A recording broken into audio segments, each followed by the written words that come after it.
Galera, é o seguinte, aqui quem está falando não é o deputado Romário, não é o ex-jogador de futebol Romário, o ídolo Romário. Aqui quem está falando é o brasileiro Romário.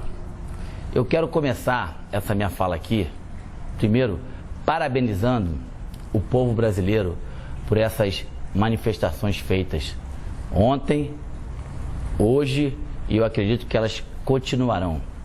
Eu acredito também que a partir de ontem, com esse manifesto, com essas atitudes do nosso povo, os nossos governantes têm que entender definitivamente, a partir de agora, que os dias de falcatruas, sacanagens, roubos, desonestidade e principalmente falta de respeito com o nosso povo, acabou isso. A política do Brasil, ela definitivamente, ela tem que servir para fazer o bem. E com todo respeito, o que a gente vê aí está longe de ser o bem. Eu vou falar alguns dados para vocês que eu tenho certeza que muitos já sabem, só para registrar. O Brasil, quando aceitou ser o país sede da Copa do Mundo, em 2007, a previsão era de gasto de mais ou menos 23 bilhões.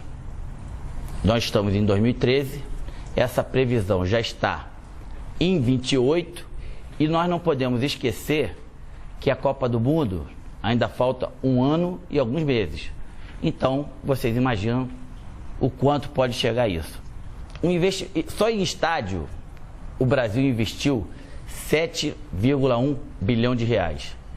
Isso poderia proporcionar ao Brasil as seguintes situações que eu vou dizer aqui. 8 mil escolas novas.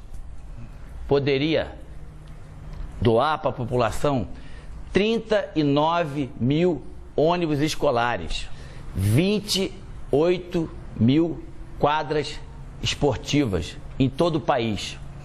O dinheiro que foi gasto no Mané Garrincha, se vocês querem saber, poderiam ser construídas 150 mil casas populares para as pessoas de baixa renda, de média renda, para as pessoas que não têm renda.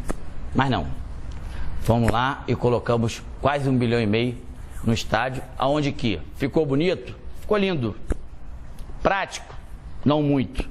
E detalhe, daqui a um ano, esses estádios que foram construídos foram para a Copa das Confederações. Aí depois da Copa das Confederações, vão ter que ser refeito algumas coisas que não deram certo e coisas novas para a Copa do Mundo. Que quem determina isso é o verdadeiro presidente da FIFA hoje, que se chama, é o verdadeiro presidente do país hoje, que se chama FIFA. Que a FIFA chega aqui no nosso país, monta um estado dentro do nosso estado, e é isso aí. Mais um dado importante, das últimas Copas. África do Sul. A África do Sul teve um gasto de 7,7 bilhões.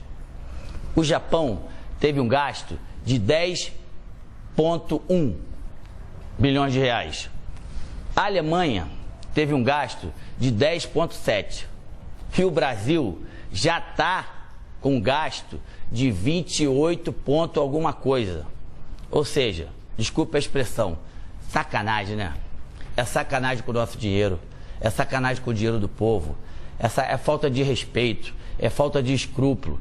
E tem mais, uma outra coisa que eu poderia muito bem passar aqui sem falar, mas as pessoas me conhecem, sabem como eu sou. Imagina quantas pessoas estão se enriquecendo com isso. Vocês têm ideia? Quando chegou na Casa Lei Geral da Copa, houve um artigo meu e do deputado Afonso Ram que pedíamos que a FIFA deixasse 10% do seu lucro para que esse dinheiro fosse totalmente investido na base do futebol, principalmente daqueles times que não tem muita tradição, e também em pessoas com qualquer tipo de deficiência para poder ter a oportunidade da prática do esporte. A FIFA até hoje não respondeu se vai deixar. Uma outra coisa, ano passado, a comissão que existe na casa, a Frente Parlamentar em Defesa da Pessoa com Deficiência, teve quase todos nós deputados no Rio de Janeiro, E a CBF, através do presidente da época, e o COL, através do Ronaldo na época, prometeram que essas pessoas com deficiência de baixa renda teriam 32 mil ingressos para a Copa do Mundo. Aí eu pergunto a vocês, cadê? A presidenta atual do nosso país, que se chama FIFA, ela vai chegar aqui, vai ter um lucro de 4 bilhões de reais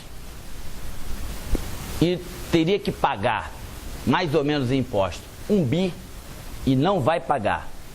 Ou seja, ela vem, monta o circo, não gasta nenhum e leva tudo. Perguntar para mim se eu sou contra a Copa do Mundo? Claro que não. Eu sou bastante a favor da Copa do Mundo. E vou dizer mais, lá atrás, quando o país recebeu como país sede da Copa do Mundo, eu estava lá presente e me fizeram 2 perguntas. O Brasil tem condição de fazer a Copa do Mundo e tem condição de fazer uma das grandes? A minha resposta daquela época foi: não só tem condição, como vai fazer a maior Copa de todos os tempos. Só que depois de tantos anos, de 2007 para cá, as coisas, infelizmente, elas desandaram para um lado que totalmente negativo. Orçamentos que foram feitos em relação a estádio, aeroportos, mobilidade urbana, acessibilidade, tudo errado lá atrás. E quem paga com isso é o povo. Então, os políticos, aqueles que foram votados pelo povo, aqueles que têm por obrigação de dar uma qualidade melhor de vida ao povo, que viram com seus próprios olhos o que aconteceu ontem, o que vai acontecer hoje, amanhã, e eu tenho certeza que vai continuar acontecendo até esses políticos tomarem vergonha da cara e entender que o Brasil é do brasileiro. Eu tenho certeza que agora nós temos por obrigação de colocar o país nos trilhos certos, no rumo certo, porque o Brasil, o povo brasileiro cansou. O povo brasileiro entende que o seu filho não pode ficar mais nos corredores dos hospitais públicos esperando materiais de sobrevivências para essas pessoas, para os filhos, irmãos, pais, e depois de 2, 3 horas essas pessoas morrem. Enfim, continue fazendo essa manifestação, continue indo às ruas, sempre pacificamente. Só assim que os deputados, quando eu falo de deputados, vocês sabem que eu também sou, vamos ter que entender que as coisas têm que mudar. E só vai mudar se o povo, com a atitude de ontem, de hoje e de amanhã, continuarem com essa atitude. Parabéns. Mais do que nunca, eu me orgulho de ser brasileiro.